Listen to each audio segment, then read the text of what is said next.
اگر آپ کے جوڑوں میں اچانک شدید درد ہوتا ہے، خاص طور پر پیر کے انگوٹھے میں، یا ہر وقت تھکن، سوجن اور بے چینی رہتی ہے، تو یہ صرف گھنٹیاں نہیں بلکہ یورک ایسڈ بڑھنے کی خطرناک علامت بھی ہو سکتی ہے۔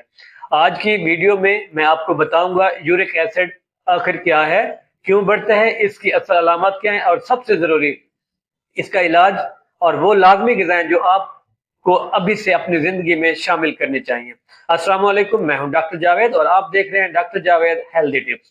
آج ہم ایک ایسے مسئلے پر بات کر رہے ہیں جو تقریباً ہر دوسرے شخص کو متاثر کر رہا ہے، اور وہ ہے یورک ایسڈ کا بڑھ جانا۔ یورک ایسڈ اگر وقت پر کنٹرول نہ کیا جائے تو جوڑوں کا تباہ بھی کر سکتا ہے، گردے کمزور کر سکتا ہے، دل کے مریضوں کے لیے خطرناک ثابت ہو سکتا ہے، اور روزمرہ زندگی میں شدید تکلیف پیدا کرتا ہے۔ اس لیے اس ویڈیو میں آپ کو عام زبان میں وہ سب سمجھاؤں گا جو ہر شخص کو جاننا بہت ضروری ہے۔ اب ہم بات کرتے ہیں یورک ایسڈ کیا ہے اور کیسے بنتا ہے۔ یورک ایسڈ اصل میں ایک قدرتی مادہ ہے جو ہماری باڈی خود بناتی ہے، یعنی کہ ہمارے جسم اس کو خود بناتا ہے۔ ہمارے باڈی میں پیورین نام کے نائٹروجن کمپاؤنڈز ہوتے ہیں، جس میں جب یہ لیور کمپاؤنڈ میں بریک ڈاؤن ہوتی ہیں تو یہ یورک ایسڈ میں تبدیل ہو جاتے ہیں۔ اس کے بعد یورک ایسڈ جو ہے دو راستوں سے جسم سے خارج ہوتا ہے۔ 70% جو ہے پیشاب کے ذریعے یعنی کہ گردوں سے، اور 30% آنتوں کے ذریعے یعنی کہ سٹول سے۔ اگر یہ صحیح طریقے خارج نہ ہو سکے تو جسم میں جمع ہونے لگتا ہے اور مسئلہ شروع ہو جاتا ہے۔ اور اب ہم بات کرتے ہیں اس کی اصل وجوہات، یعنی کہ یہ بڑھتا کیوں ہے۔ یورک ایسڈ بڑھنے کی سب سے بڑی وجہ جو ہے پیورین کمپاؤنڈ کا زیادہ ہونا۔ یہ پیورین جو ہے کن چیزوں میں زیادہ ہوتے ہیں؟ نمبر 1 کے اوپر ہے ریڈ میٹ ہو گیا، زیادہ کھانے سے یورک ایسڈ فوراً بڑھتا ہے۔ نمبر 2 کے اوپر ہو گیا آرگن میٹ، جیسے کہ جگر ہو گئی، کلیجی ہو گئی، مغز ہو گیا، دل ہو گئے، یہ پیورین سے بڑے ہوتے ہیں، ان کا زیادہ استعمال جو ہے یورک ایسڈ کو بڑی تیزی سے بڑھاتا ہے۔ نمبر 3 کے اوپر آ جاتی ہے سی فوڈ، خاص طور پر آئلی اور فیٹی فش، زیادہ کھانے سے یورک ایسڈ بڑھتا ہے۔ نمبر 4 کے اوپر ہے شوگر یا میٹھا یا سافٹ ڈرنکس ہو گئی، ڈرنکس ہو گئی، مٹھائی ہوگی، کیکس ہو گئے، پیسٹریز ہوگی، یہ سب پیورین کی مقدار اور یورک ایسڈ دونوں بڑھاتے ہیں۔ یورک ایسڈ کی نارمل رینج اور اس کی جو علامت ہے وہ بھی آپ لوگوں کو میں بتا دیتا ہوں۔ اب نارمل ویلیوز جو ہے مردوں میں 7 ملی گرام پر ڈیسی لیٹر سے زیادہ اگر ہو جائے تو کیا کاؤنٹ ہوگا، یورک ایسڈ بڑھ گیا ہے۔ عورتوں میں اگر 6 ملی گرام پر ڈیسی لیٹر سے زیادہ ہو جائے، اگر ویلیو اس سے اوپر چلی جائے تو ہم اسے کیا کہتے ہیں، ہائپر یوریسیمیا، یعنی کہ ہمارے بلڈ کے اندر یورک ایسڈ بڑھ گیا ہے۔ اب میں آپ کو بتا دیتا ہوں کہ یورک ایسڈ اگر بڑھ جائے تو اس کی علامات کیا ہوتی ہیں۔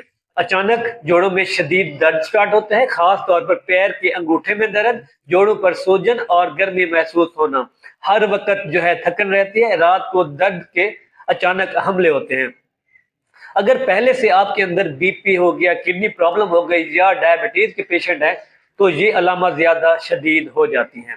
یہ وہ ڈینجر سائن ہیں جنہیں نظر انداز نہیں کرنا چاہیے۔ اگر ہم علاج اور خوراک کی بات کریں، علاج 2 طریقوں سے ہوتا ہے۔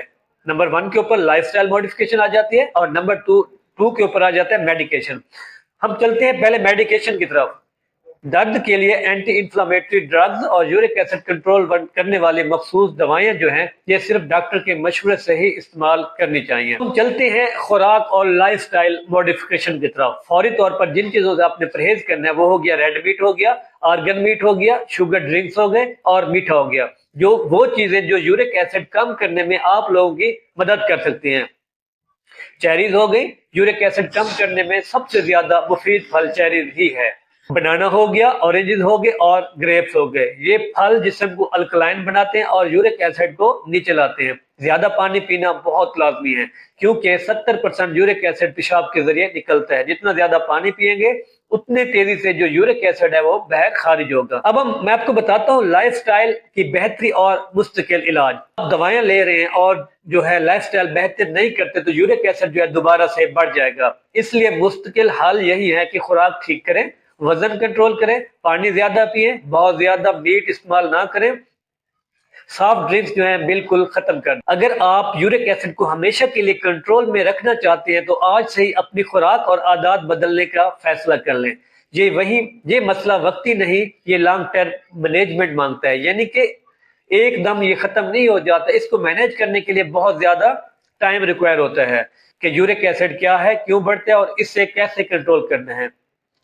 اگر میری ویڈیو پسند آئی ہے تو چینل کو سبسکرائب کریں، ویڈیو کو لائک کریں اور اپنے دوستوں کے ساتھ لازمی شیئر کریں۔